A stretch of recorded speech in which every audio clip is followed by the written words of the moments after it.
Hi guys, welcome back to our channel.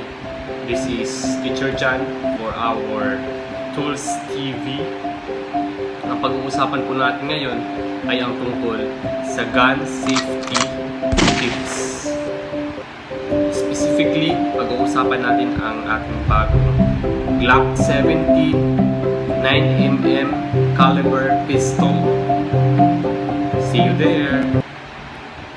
At kung bago ka sa channel ko na to, huwag kalimutang mag-like, share, at lalong-lalo na ang mag-subscribe.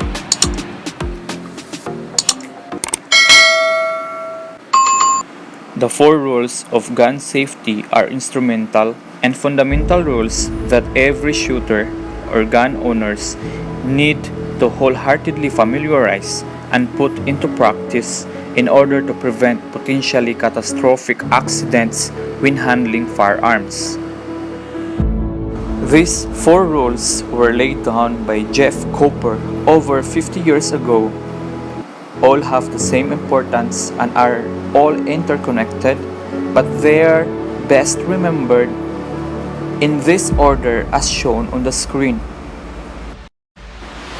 Before we tackle these 4 rules of gun safety, let us learn some insights about Jeff Cooper, just to give him credits of his ideas that help perhaps millions of shooters to be safe whenever they are handling their guns or firearms. Who was Jeff Cooper? Jeff Cooper was a U.S. Marine veteran who was deployed in the Pacific Theater of Operation during World War II. He reached the rank of Lieutenant Colonel when he got promoted during the Korean War. He was once a part-time high school and community college history teacher from the late 1950s through the early 1970s. He was known for developing the modern techniques of combat handgun shooting. He made to popularize the famous Weaver shooting stance proposed by the Los Angeles County Sheriff Jack Weaver. He was once a writer and a poet, but to most shooters, Jeff Cooper is best known for sanctioning the 4 golden rules of gun safety that we will be talking about here. Without further ado, let us deal with these 4 rules of gun safety one by one.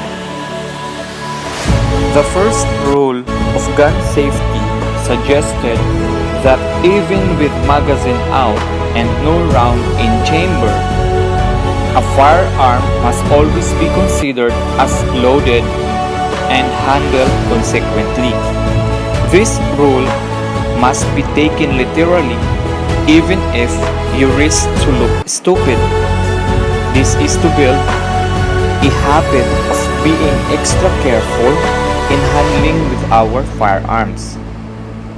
If we are used to this practice and discipline, we could assure our safety even if we are tired, under stress, or under pressure, and even unfocused.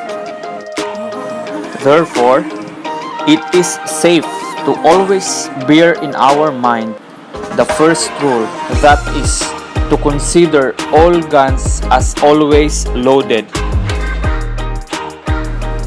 For the second rule, it states that never let the muzzle cover anything you are not willing to destroy. It simply means never point a firearm at anything you don't mean to shoot. Statistically, most of the reasons behind accidental discharges are caused by the joint effect of stress and lack of proper training. Even the trained law enforcement professionals have recurring accidental discharges, particularly in tense situations when a dangerous individual or suspected armed individual has to be kept at gunpoint. Don't get confused. Just always remember the rule number 2, that is to point the gun to something that you are aiming at or trying to destroy. The gun safety rule number 3 says that keep your finger off the trigger till your sights are on the target. This means that never put the finger on the trigger unless you're ready to shoot. Structurally, the trigger of a gun is always positioned to be easily reached by the index finger. Thus, without proper training, the bad habit of reaching the trigger right away is difficult to get rid of. So, to keep us safe at all times, always remember these rules of gun safety. For the fourth rule, identify your target and what is behind it. This rule applies always whenever we are handling a firearm, be it for sports or leisure shooting, hunting, service or defense purposes.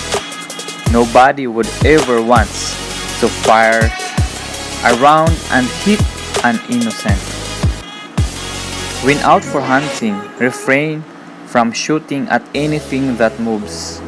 Always ensure yourselves that the movement or the noise was coming from your target before even putting your finger on the trigger. During home defense scenarios, which most probably took place in the darkest hours of night, always consider to keep a flashlight on hand to allow positive target identification. You don't want to shoot blindly on moving shadows that could be your family members or pets. I will end this discussion about the 4 golden rules of gun safety by sharing to you guys the words of Jeff Cooper, and I quote, "Owning a handgun doesn't make you armed any more than owning a guitar makes you a musician."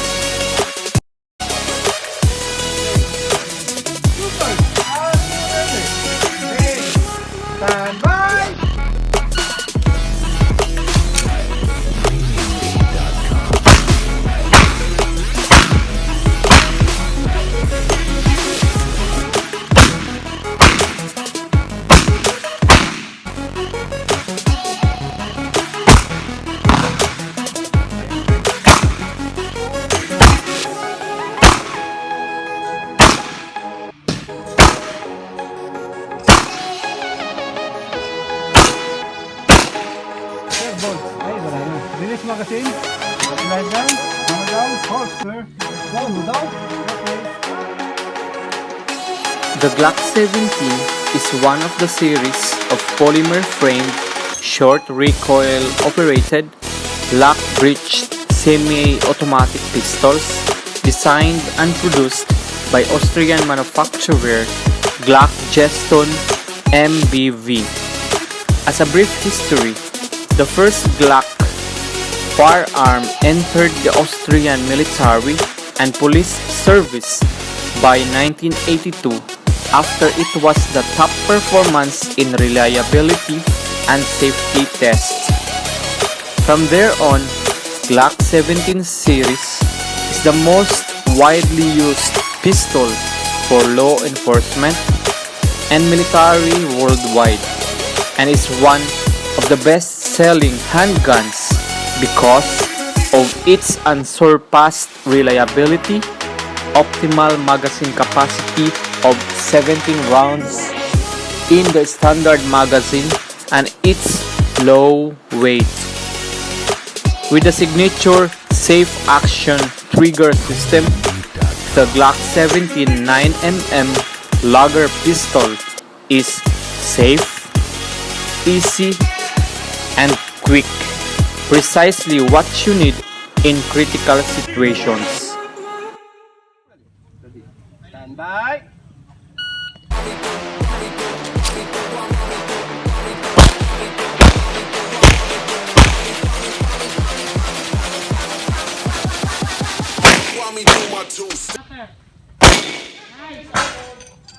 Sa nakalipas na lecture, pag-usapan po natin ang tungkol sa gun safety tips na dapat natin isaalang-alang sa tuwing tayo ay gagamit o hahawak ng ating mga piston.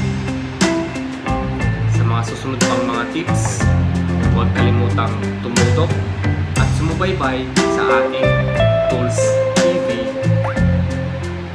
Bye-bye!